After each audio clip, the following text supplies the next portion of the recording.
Hello everyone, welcome to दिव्यांग study. This is Hariom. आज हम अपने सभी दृष्टिबाधित छात्रों को पढ़ाएंगे क्यूब एंड क्यूब रूट के कुछ इम्पॉर्टेंट क्वेश्चंस जो कि हमने आपको क्लास में पढ़ाया था, और इनकी हम वीडियो बना रहे हैं ताकि आपको ये एज ए नोट्स काम में आ जाएं। और जो लोग हमें यूट्यूब चैनल के थ्रू फॉलो करते हैं उन्हें भी इसका बेनिफिट मिल जाए। तो आप सभी लोगों से, हमारे स्टूडेंट, कोचिंग क्लासेस वाले या जो चैनल के फॉलोवर्स हैं, उनसे यही निवेदन है कि हमारी वीडियो को अपने सभी विजुअली इम्पेयर्ड फ्रेंड जो भी मैथमेटिक्स सीखना चाहते हैं विद एक्सेसिबिलिटी उन तक शेयर कर दो, ताकि उन्हें भी पढ़ने का अवसर मिल जाए विद एक्सेसिबिलिटी, और हमारी भी मेहनत सफल हो जाए। वैसे भी आप लोग हमारा बहुत सपोर्ट करते हो। ठीक है, तो हम स्टार्ट करते हैं। तो पहला क्वेश्चन है हमारा, ध्यान से सुनिएगा।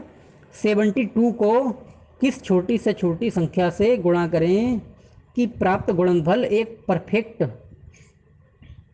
क्यूब नंबर बन जाए। ठीक है, 72 को किस छोटी से छोटी संख्या से गुणा करें कि प्राप्त गुणनफल एक पूर्ण घन संख्या बन जाए। ठीक है, तो हम क्या करेंगे, सबसे पहले ये देखेंगे परफेक्ट क्यूब होता क्या है। आपने एक का घन निकालोगे, एक गुणा एक, तो एक आ जाएगा।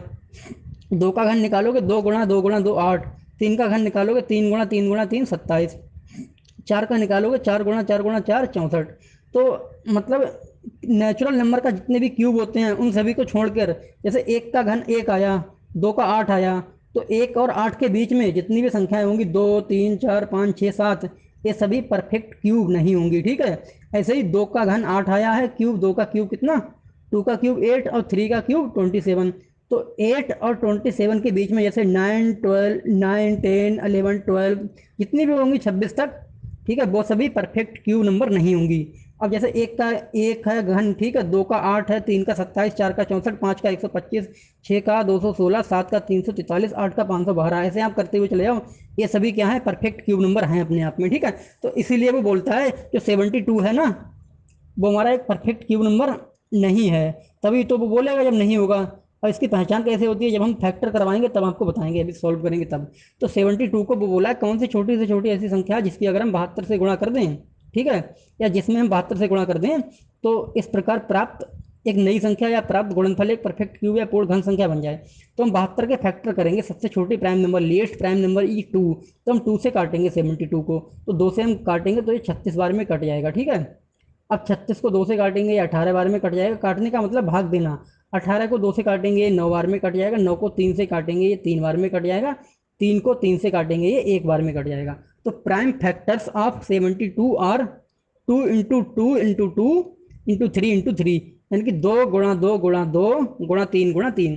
तो दो दो हमारे दो बार, सॉरी दो दो हमारे आए 3 बार, और तीन तीन 2 बार, यानी कि 2 गुणा 2 गुणा 2 ये 3 बार आए, 3 गुणा 3 ये 2 बार आए। तो आपने क्यूब रूट का क्वेश्चन सॉल्व किया होगा, उसमें तीन तीन के पेयर बनते हैं। ठीक है, तो टू इंटू टू इसका तो एक पेयर बन गया। और अगर आपको ये 72 अगर परफेक्ट क्यूब नंबर होता तो यहाँ पे जो 3 इंटू 3 2 बार आया है, ये भी 3 बार आता, तीन तीन के पूरे पूरे पेयर बन जाते। जैसे 2 गुणा 2 गुणा 2 ये 3 बार आया है ना, ऐसे ही हमारे जितनी भी संख्याएं होंगी, ठीक है, उनके पूरे पूरे तीन तीन के पेयर बन जाएंगे। ऐसे 3 गुणा 3 गुणा 3 ये भी 3 बार ही होता। तो हमने देखा यहाँ पे केवल 2 बार है, 3 गुणा 3, तो ये इनकम्प्लीट पेयर है, तीन तीन के पेयर बनते हैं। तो जो इनकम्प्लीट, अगर ये कंप्लीट होता, सभी दो भी 3 बार होता, तीन भी तीन बार होता, तो ये कंप्लीट होता, परफेक्ट क्यूब खुद ही होता। तो ये है ही नहीं तीन का, दो का तो पेयर कंप्लीट है। Pair of two is complete but pair of three is incomplete. तो जो pair of three is incomplete, so that we have to complete pair of three. तो थ्री का पेयर हमें कंप्लीट करना है। तो 3 इंटू 3 2 बार तो है, और तीन तीन के पेयर बनते हैं, तो हमें एक तीन और लाना पड़ेगा। जो जितने तीन बाहर से हमें लाने पड़ेंगे, एक तीन लाना पड़ेगा, केवल है नहीं, तो हमारा वो आंसर हो जाएगा। ठीक है, तो हम 3 गुणा 3 तो है ही, एक तीन और ले आएंगे तो गुणा 3, तो 2 गुणा 2 गुणा 2, और इधर 3 गुणा 3 गुणा 3। तो इस तरह से, तो बाहर से हम क्या लाए, 3 लाए केवल। ठीक है, तो आंसर हमारा क्या हो जाएगा, 3। ठीक है, तो 72 को अगर हम 3 से गुणा कर दें, भाई छोटी से छोटी संख्या 3 होगी, इसके हम 72 से अगर गुणा कर दें तो प्राप्त गुणनफल एक परफेक्ट क्यूब नंबर या पूर्ण घन संख्या बन जाएगा। ठीक है, आप करके देख लेना, 72 को 3 से करोगे तो ये आपको 216 216 मिल जाएंगे, जो कि एक परफेक्ट क्यूब नंबर है, और ये किसका है, 6 का होता है। ठीक है, तो आंसर हमारा 3 हो जाएगा, जो हम बाहर से लाए। ठीक है, क्या हो गया हमारा 3, क्योंकि हमारा 2 बार तो 3 था, एक बार हमें 3 लाना पड़ा, ठीक है। तो answer of this question is 3, ठीक है। That least number will be 3। तो इस तरह से हम कर सकते हैं। दूसरा क्वेश्चन है हमारा, 540 को किस छोटी से छोटी संख्या से गुणा करें कि प्राप्त गुणनफल एक परफेक्ट क्यूब नंबर या पूर्ण घन संख्या बन जाए। तो हम पहले क्या करेंगे, 540 के फैक्टर करेंगे, ठीक है, प्राइम फैक्टर्स। पहले 2 से काटेंगे तो ये कट जाएंगे 270 बार में, ठीक है। अब हम 270 को 2 से काटेंगे, यानी कि 270 को 2 से काटेंगे तो ये 135 यानी कि 135 बार में कट जाएंगे, ठीक है। 135 को काटेंगे हम कितने से, 3 से काटेंगे, ठीक है। तो ये कट जाएंगे 45 बार में। 45 को 3 से काटेंगे तो ये 15 बार में। 15 को 3 से काटेंगे तो ये 5 बार में। 5 हमारा 5 से ही कटेगा, 5 एकम 5। तो ये प्राइम फैक्टर्स ऑफ 540 कितने आए, prime factors of 540 are 2 into 2 into 3 into 3 into 3 into 5। 2 हमारे 2 बार आए, यानी कि 2 बार आए, और 3 बार आए, 5 हमारा 1 बार आया है। तो हमने देखा 3 का तो पेयर कंप्लीट है क्योंकि वो 3 बार आया है, और 2 गुणा 2 हमारा 2 बार आया है। तो हमें इसका पेयर कंप्लीट करना है, ठीक है। तो एक बार हमें 2 लाना पड़ेगा कंप्लीट करने के लिए, क्योंकि 3 बार हो जाएगा, फिर 2 बार है, 1 बार और ले आएंगे। तो एक तो हमें बाहर से 2 लाना पड़ेगा, और 5 हमारा सिंगल है तो 3 का पेयर बनते हैं। तो 5 हमारा सिंगल है तो 2 बार 5 और लगाना पड़ेगा, यानी कि 5 गुणा 5। तो हम बाहर से कितना लाए, 3 हमारा, सॉरी 3 तो हमारा कंप्लीट था ही 3 बार। 2 हमारा 2 बार था तो 1 2 लाए तो 2 भी 3 बार हो गया, ठीक है। और 5 हमारा अकेला था तो 2 5 लाए, यानी कि कुल मिला के कितना लाए, 1 2 लाए और 2 बार 5 लाए। तो 2 गुणा 5 गुणा 5, जितने हम लाते हैं बाहर से ना उनकी मल्टीप्लाई कर देते हैं, ठीक है। जितना हम लाते हैं उनकी मल्टीप्लाई कर देते हैं। तो हम क्या करेंगे, यहाँ पे हम इन सभी की मल्टीप्लाई कर देंगे।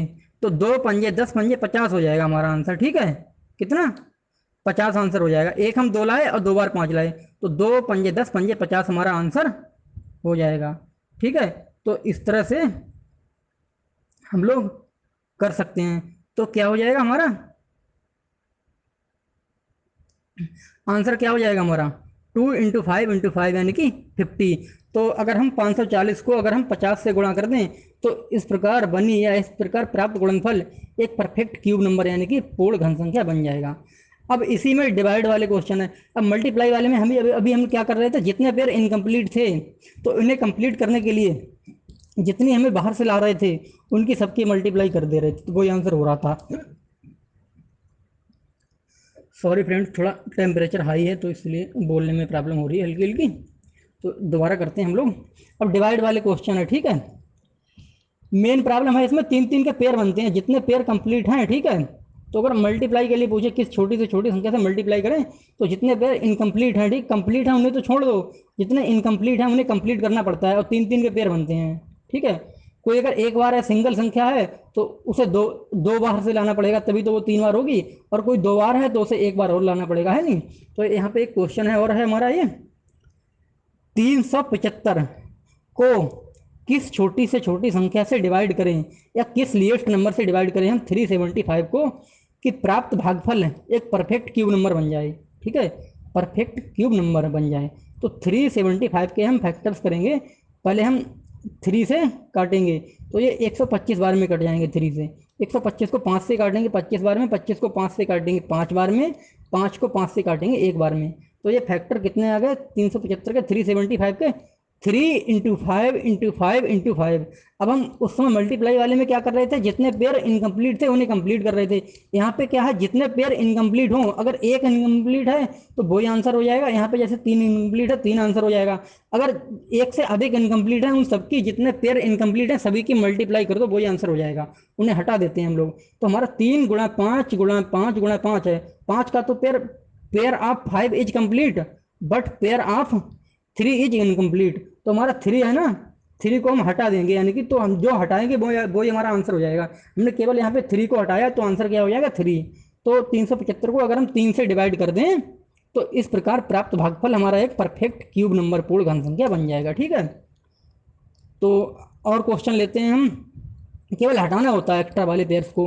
एक क्वेश्चन है हमारा 120 यानी कि 120 को किस लिएस्ट नंबर से या किस छोटी से छोटी नंबर से संख्या से छोटी से छोटी संख्या से डिवाइड करें कि प्राप्त भागफल एक परफेक्ट क्यूब नंबर बन जाए। ठीक है, तो यहाँ पर हम क्या करेंगे, 120 के फैक्टर करेंगे तो ये हमारे आ जाएंगे। हम इसके डायरेक्ट कर रहे हैं, हमने आपको करना कई बार वैसे बताया है, चलो कर दे रहे हैं।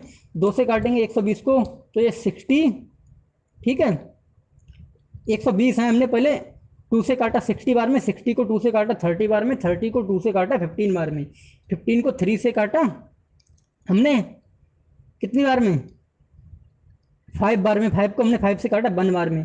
तो फैक्टर्स कितने आ गए, prime factors of 120 are 2 into 2 into 2 into 3 into 5।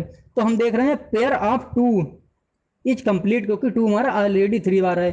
अब pair of 3 and 5 is incomplete, 3 का भी पेयर इनकम्प्लीट है, 3 हमारा एक बार है, 5 का भी पेयर इनकम्प्लीट है। तो हमने कहा डिवाइड वाला क्वेश्चन है तो जितने इनकम्प्लीट है उनके मल्टीप्लाई कर दो, वही आंसर हो जाएगा। तो 3 इनकम्प्लीट है, 5 इनकम्प्लीट है, इन्हें हम सबको हटा देंगे। ठीक है, तो 3 और 5 दोनों की मल्टीप्लाई कर देंगे, हम 3 भी हटाएंगे 5 भी हटाएंगे, 3 गुणा 5 15, तो 15 आंसर हो जाएगा। यानी कि 120 में अगर हम 15 से डिवाइड कर दें तो वह छोटी से छोटी संख्या 15 होगी, जिससे अगर हम 120 को डिवाइड कर देंगे तो प्राप्त भागफल एक परफेक्ट क्यूब नंबर यानी कि पूर्ण घन संख्या बन जाएगा। ठीक है, तो आप करके देख लो, 120 को 15 से 15 से तो ये 8 हो जाएगा, जो कि एक 8 हमारा परफेक्ट क्यूब नंबर है किसका, 2 का। तो answer of this question is कितना, 15। ठीक है, तो इस तरह से हम लोग करते हैं। अब भी अगर आप लोगों का कोई कन्फ्यूजन है तो आप लोग कमेंट बॉक्स में या दिव्यांग स्टडी के ऑफिशियल ग्रुप में या जो लोग हमसे क्लासेस करते हैं वो क्लास में आकर के पूछ सकते हैं इस वीडियो के बारे में। ठीक है, वैसे तो हम क्लास में ही इतना एक्सप्लेन कर देते हैं, केवल वीडियो एक नोट्स की तरह काम आती हैं। तो जो लोग क्लास करते हैं उन्हें तो ज़रूरत होनी नहीं चाहिए क्वेरी की। ठीक है, तो बाकी यूट्यूब के जो फॉलोअर्स हैं वो लोग अपना क्वेरी डाल सकते हैं। तो thanks for watching this video.